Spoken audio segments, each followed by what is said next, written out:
Hi friends, எல்லோரும் எப்படி இருக்கீங்க? இந்த பெரிய சைஸ் இறால் வந்து தஞ்சாவூர் மார்க்கெட்டில் கிடைக்கவே கிடைக்காது. இன்றைக்கி ரொம்ப ரேராக வந்திருக்கு. அதனால் நாங்கள் வாங்கிட்டோம். இதோட காலில் இருக்கு இல்லைங்களா, நீளமாக, இது வந்து நல்லா சமையலுக்கு உகந்தது தாங்க.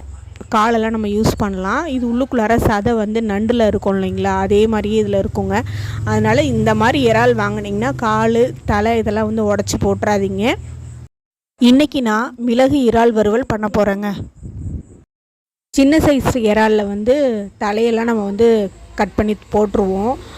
இதில் வந்து நம்ம அப்படி போடவே வேண்டாங்க. தலையில் அவ்வளோ சதை இருக்குங்க. அந்த ஓடு மட்டும் அழகாக வந்துடும். கீழே இருக்கிற கால் பாகத்தெல்லாம் வந்து நம்ம கட் பண்ணி எடுத்துகிட்டு, அந்த தலையில் அவ்வளோ சதை இருக்குங்க. அதெல்லாம் வந்து கண்டிப்பாக வந்து எடுத்துக்கோங்க. தலை, அதோட பெரிய காலில் வந்து நண்டு மாதிரியே தாங்க இருக்கும் சதை. நல்லா குச்சி மாதிரி இருக்குது, இதில் ஒன்றுமே இருக்காதுன்ட்டு வெட்டி போட்டாதீங்க. உடல் பகுதி வந்து பார்த்திங்கன்னா நல்லா உள்ளங்கை அளவுக்கு இருந்துச்சுங்க சதை. எல்லாத்தையுமே இப்போ நான் க்ளீன் பண்ணி எடுத்துகிட்ருக்கேங்க. க்ளீன் பண்ணி முடிச்சிட்டேங்க. இப்போ ஒரு சட்டியை வச்சு சூடு பண்ணிக்கிட்டு சோம்பு போட்டு தாளிச்சிக்கலாங்க. சோம்பு போட்டு தாளித்ததுக்கப்புறம் இந்த வெங்காயம் இருக்குது இல்லைங்களா, வெங்காயத்தை நல்லா பல்லாரி வெங்காயம் 2 எடுத்துருக்காங்க. நல்லா 2 எடுத்துட்டு நல்லா நீளமாக வெட்டியிருக்கேன். நீங்கள் நைஸாக வேணும்னாலும் நீங்கள் வந்து வெட்டிக்கலாங்க.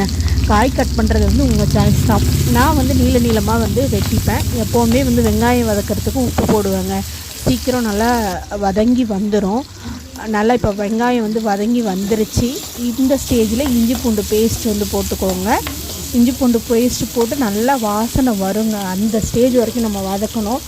எண்ணெய் வந்து நல்லா பிரிஞ்சு வரும். நம்ம ஊற்றிருக்கிற எண்ணெயுமே மேக்ஸிமம் வந்து நல்லா வாசனை வருங்க. இஞ்சி பூண்டோட ஃப்ளேவர் வந்து வரும்போது நீங்கள் வந்து தக்காளி பழம் நீங்கள் ஆட் பண்ணுறீங்க அப்படின்னா சூப்பராக இருக்கும். நான் வந்து பச்சை மிளகா ஆட் பண்ணணும்னு நினச்சேன். பட் ஆனால் இன்றைக்கி அன்ஃபார்ச்சுனேட்லி பச்சை மிளகா தீர்ந்து போச்சு.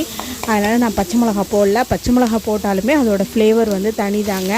பச்சை மிளகா நீங்கள் உங்களுக்கு கிடச்சிதுன்னா அதை நீங்கள் போட்டுக்கோங்க.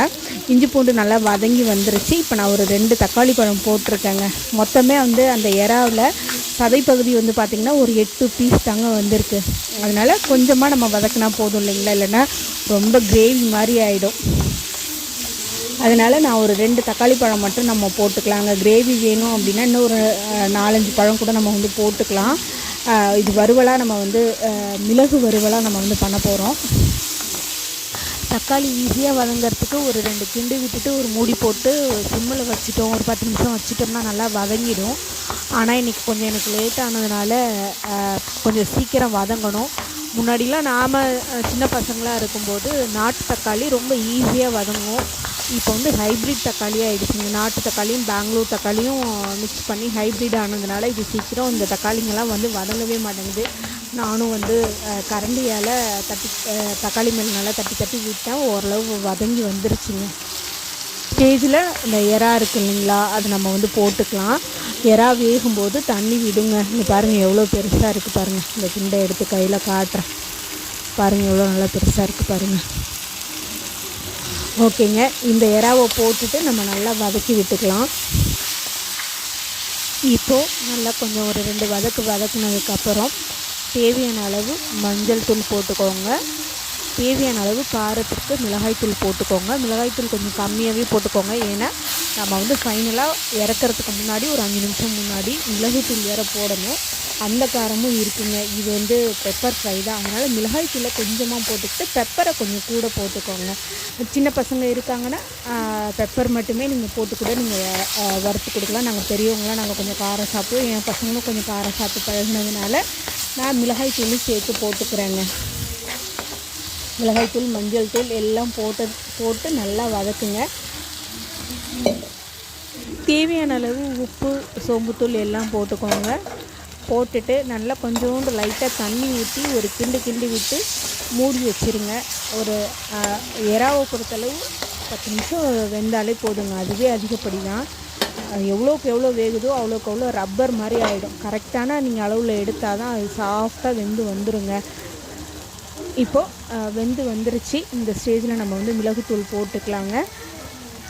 மிளகுத்தூள் போட்டு நல்லா கிண்டி விடுங்க. எண்ணெய் தனியாக நல்லா பிரிஞ்சு வந்துருச்சு பாருங்கள். தண்ணியெல்லாம் நல்லா வற்றிடுச்சு. டேஸ்ட்டாக இருந்துச்சுங்க. இது கண்டிப்பாக நீங்களும் வீட்டில் பண்ணி பாருங்கள். இந்த இறால் பெப்பர் ஃப்ரை வந்து உங்களுக்கு இந்த வீடியோ உங்களுக்கு பிடிக்கும் நான் நம்புகிறேன். இந்த வீடியோ பிடிச்சிங்கன்னா லைக் பண்ணி சப்ஸ்கிரைப் பண்ணி எனக்கு சப்போர்ட் பண்ணுங்கள். அப்புறம் இதோட தலையும் கொடுக்கும் போட்டு சாதத்தில் போட்டு சாப்பிட்ற அளவுக்கு ஒரு சின்ன கிரேவி குழம்பு மாதிரி வச்சுருந்தாங்க. அதுவும் சூப்பராக தான் இருந்தது. அந்த வீடியோ நான் இன்றைக்கி ஷேர் பண்ணலை.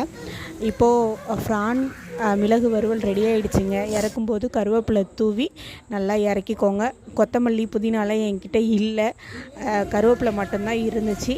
கருவேப்பிலை போட்டு நான் இறக்கிக்கிட்டேங்க. சூப்பராக இருந்தது. நீங்களும் கண்டிப்பாக ட்ரை பண்ணி பாருங்கள். என்னோடய வீடியோவை பார்த்ததுக்கு நன்றி.